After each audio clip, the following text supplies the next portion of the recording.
So we stand now at a very tender moment. This is a tender threshold in Yom Kippur. So please pay attention. Give yourself some energy for this moment.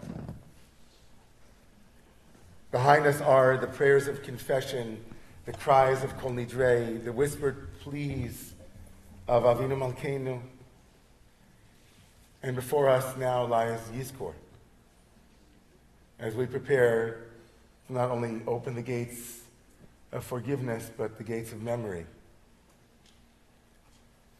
And at this moment, I want to raise up a question that haunted our sages and all thinkers from time immemorial.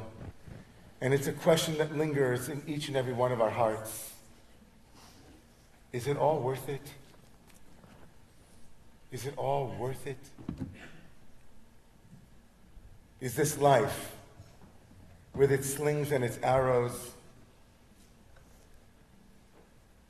is it worth it to have been created and given that gift with the inevitability of death and the certainty of pain? The Talmud in Eruvin, Masechet Eruvin, tells us that there were two different schools, Hillel and Shammai. You know them, right? Hillel and Shammai. Abbott Costello, Hillel Shammai. Simon Garfunkel. Right, Simon Garfunkel, exactly. For 2.5 years, 2.5 years they debated on this question. It wasn't like a coffee shop question. It wasn't like they were in passing for 2.5 years, a sustained debate that crossed the pages of the Talmud. Noach lo l'adam shenivra? Is it good for us to have been created, or lo noach? Or is it not good? Would it have been better for human beings to never have been created, or as the other side said, no, it's better to have never been created? And in the end, they concluded something extraordinary. They said it would indeed have been easier never to have been created. But now that we have been created,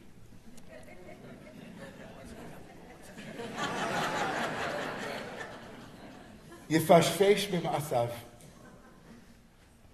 let us examine our deeds. Better to never have lived at all. But now that we are, do you hear that honesty, yeah? How honest is that response? No public relations firm worked on that page of Talmud. Life isn't easy. It's not painless. Sometimes it would have been easier to not exist. But now that we're here, the task is to make it worthwhile.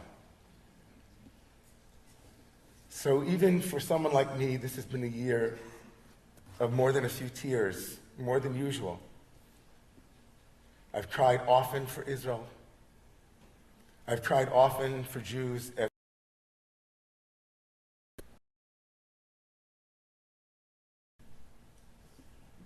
My father age,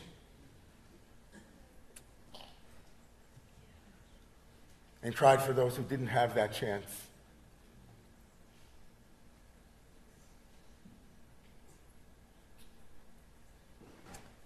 And I've also cried for our fractured and wounded world.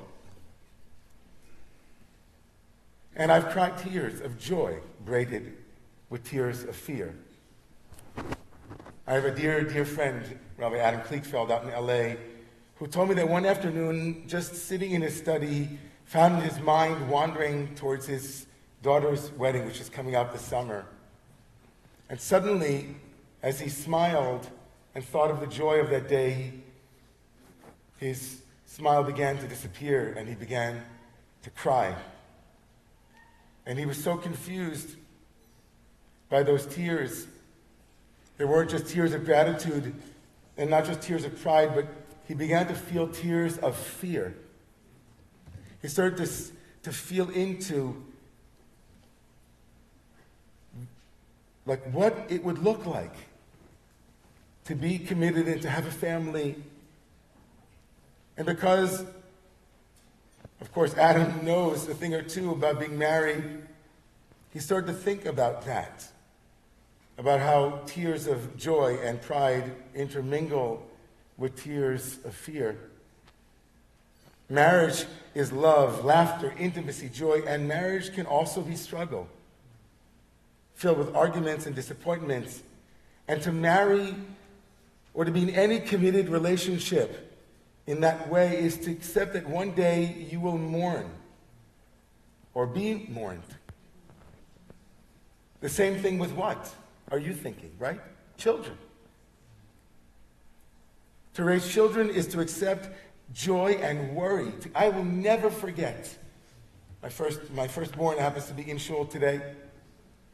I will never forget the 1,000-pound brick that landed on my chest on the moment that my son was born. In the moments of ecstasy and disbelief, wonder. As we held our child, I realized that I had more to lose than I ever could have imagined. That there was an inextricable tethering of a cord of love and dependency and yearning and hope that had just been created, and that nothing could sever it without excruciating pain. Every covenant carries risk. Every covenant carries risk. Every yes carries the shadow of a goodbye. So is it worth it? That's why we cry at weddings. Sorry, I know. It's not only because of the joy, and it's not Hollywood's fault. It's not that. It's because at the heart of every celebration, we know that one day there will be sorrow. We break a glass under the chuppah, not only to remember Jerusalem, true, but to remember fragility itself. Love will be broken. Love will end. Every joy carries a risk, and yet we still say, Mazel Tov. Even in a restaurant. I remember growing up, we'd go to a restaurant and a plate would break in the back, and we'd all be like, what happened? And my parents would be like, Mazel Tov. Something out of the Goldbergs. Mazel Tov. We will dance. We will still marry. We will still raise children. Af al pi chen, even so. Because even if it were easier never to be created, now that we are, we make it worthwhile. This question, of course, is not abstract, and you can feel it in your own experience now, how real it is. It's also being asked today by young men and women who stand at the gates of life and death. It's being asked by their parents and by their partners and by their friends. We're learning that an increasing number of young people these days are hesitant to partner, to get married and start families. Birth rates are dropping around the world, financial fears, climate change, war, school shootings, ugly politics. The list is long. People are at capacity and wondering if maybe it's not worthwhile. Maybe this life is too hard to pass down to the next generation. If it were easier, maybe. But maybe it is easier never to have been created, and so let's not create. To be clear, the right of each person to decide whether to have children is a sacred right that should never be abridged. But when an entire society is opting out, when an entire culture is effectively saying this world is not worth raising another generation into, this is the sound of a culture drowning, succumbing to nihilism. And so what stands against that nihilism? Our traditions treasure beneath our feet, under our stove, the words, the music, the brave voices of our ancestors who took on the joys and the heartaches and the responsibilities and said, Aleinu, Aleinu. There are many things that are difficult in this world. The world is not an easy place. Shver zayin a Yid, it's hard to be a Jew. Shver zayin a human, it's hard to be a mensch. But still, it's up to us. One of the most remarkable moments in the entire Torah that almost everyone I know misses, and I was lucky enough, even after missing it, to have someone show it to me.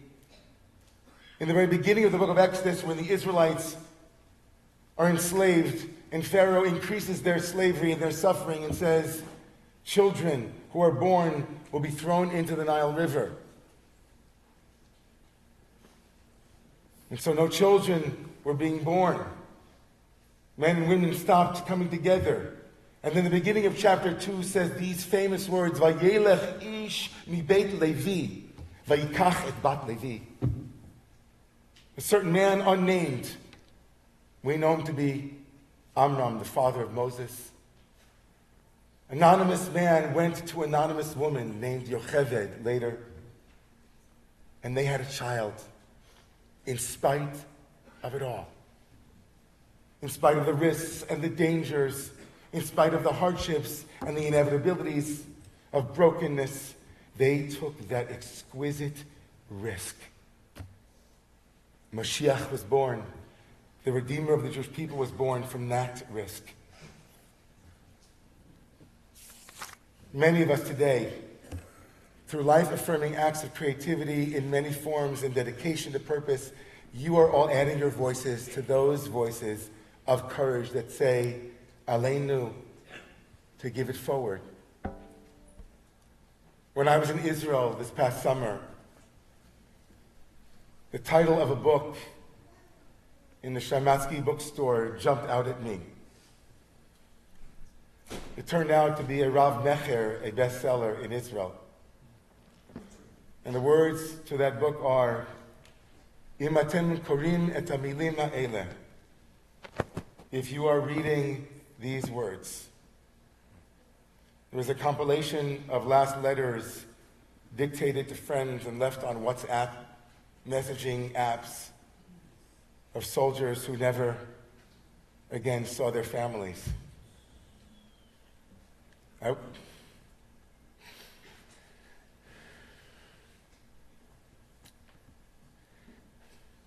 want to share with you the words of one of them.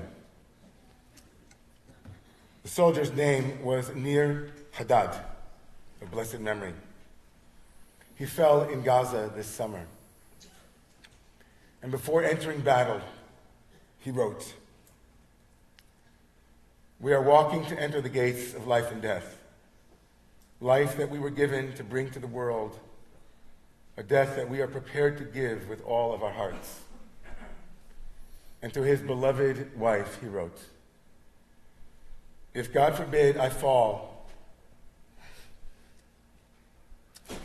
know that I fought with all my strength and believed with all my heart in the justice of our way. Do not cry for me with despair. Instead, live fully. Love one another, raise children, build families.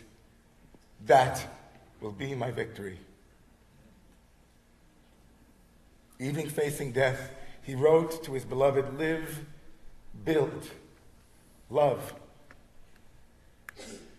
These are not abstractions. They are modern midrash.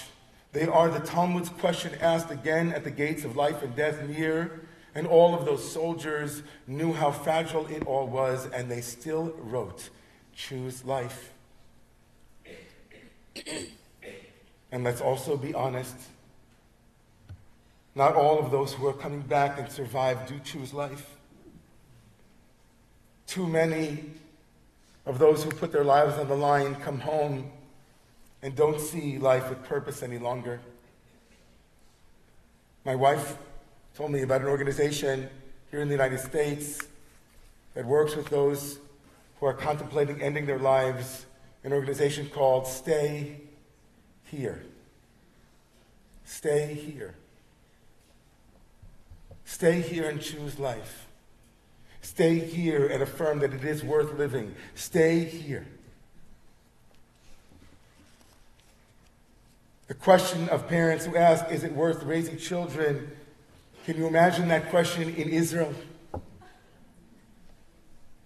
Is it worth raising children in Israel where rockets will fall, where hatred is still rising, where we will send our children to the army and sit up at night wondering if they're okay?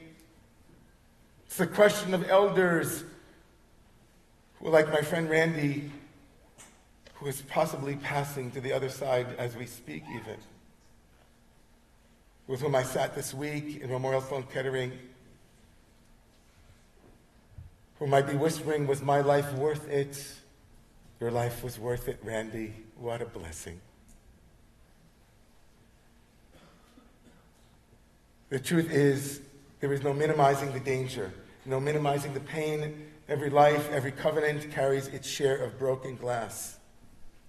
But Judaism's answer and the answer of Yizkor is that yes, it is worth it. Not because it is painless, but because it's real. Because even with its fragility, life carries beauty. Because even with its pain, love is real. And so that broken glass is not just an abstract image for all of you or from the chuppah. It's very personal for me. I am blessed that in my family we had a genealogist named Estelle Guzik, who passed away 2 years ago. And Estelle here. She did genealogy as a side gig. What her real thing was working for the government. And she was single-handedly responsible for discovering the Anne Frank files. Remember that? From Hayes, the original papers that were sent asking for refugee status and asylum seeking. That was my Aunt Estelle. And so she compiled letters that were written between my great-grandparents and my grandfather during the years of 1938 to 1941. My great-grandfather, Chaim Ingber, for whom I was named, whose name means life,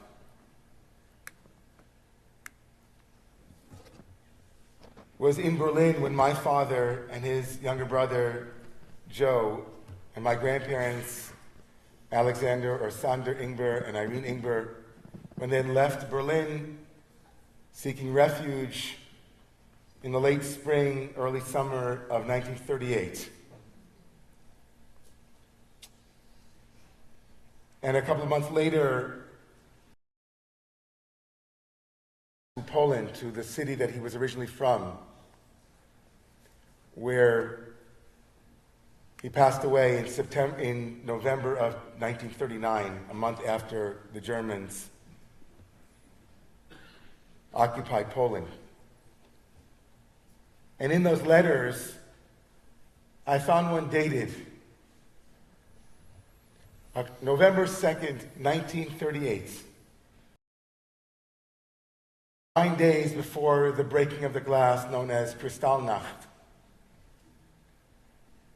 Chaim Ingber sat down in Tarnów, Poland, and wrote a letter to his children. He worried about money and survival and about who would take care of them. But he ended the letter with a blessing in which he wrote, "Kisses to Shachna," 1,000 times. That's my dad. He told my grandfather, Ali, you should see that he can daven and learn and pray and learn and grow up to be a real Orthodox Jew. And you should have an easy time raising them. And it should be good to all. Amen. Kisses for Shachna, my father. You should have an easy time raising them.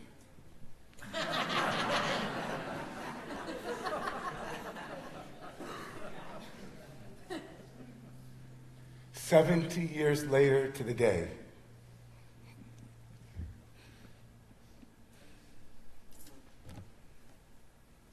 Seventy years later to the day, on November 2nd, 2008, I stood under a chuppah and got married. There's no way to minimize the devastation that came in the years between those two events. My family, like so many, was shattered. Entire branches of our tree were cut down. Loved ones were lost to the Shoah, from Tarnov to Treblinka, from Berlin to Auschwitz. Our people were decimated. There's no way to minimize that devastation, and yet, from the ashes, we are here. On November 2nd, 1938, Chaim Ingber wrote of blessing for his children and his grandchildren to my father, Sidney, and my uncle Joey. And on November 2nd, 2008, I fulfilled that blessing by standing under that chuppah.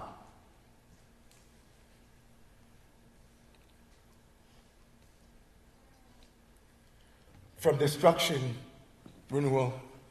From mourning, dancing. And from absence, life. That is the Jewish story. That is our story. Again and again, in every generation, we stand at the gates of life and death, and again and again and again, the world asks us, is it worth it? And again and again and again, we answer yes. With Nir and with all of those who fell, we say yes. With each soldier, we say, do not cry with despair, but live fully and build. We say with our ancestors, raise the children and be good to all. We say with the Gemara, with the Talmud, even if I should have been easier never to have been born, now that I'm here, I'm going to make it well. And we say with the prophet Ezekiel, whose words we place on the lips of every newborn child, and I saw you, ve'eotach, I saw you mitbosesed b'damayech, wallowing in your blood, and I said, live despite your blood. B'damayech chayi, b'damayech chayi. This is the Jewish treasure through the ages. This is our response. It's not lost on me that my great-grandfather's name was Life, Chaim, and that I was named Chaim. From the battlefield to the birthing stool, from the ashes of destruction to the covenant, we have the same refrain, Chayi, live, live, live. Despite the pain, despite the danger, stay here. Yizkor is a moment for us to bring into our presence those whom we miss, those whose absence is never ever covered over, whose presence is always longed for the what ifs and what might have been. Yizkor is recited only by those who lived. You are the only ones who can remember. And those who will come after us will be the only ones who will remember.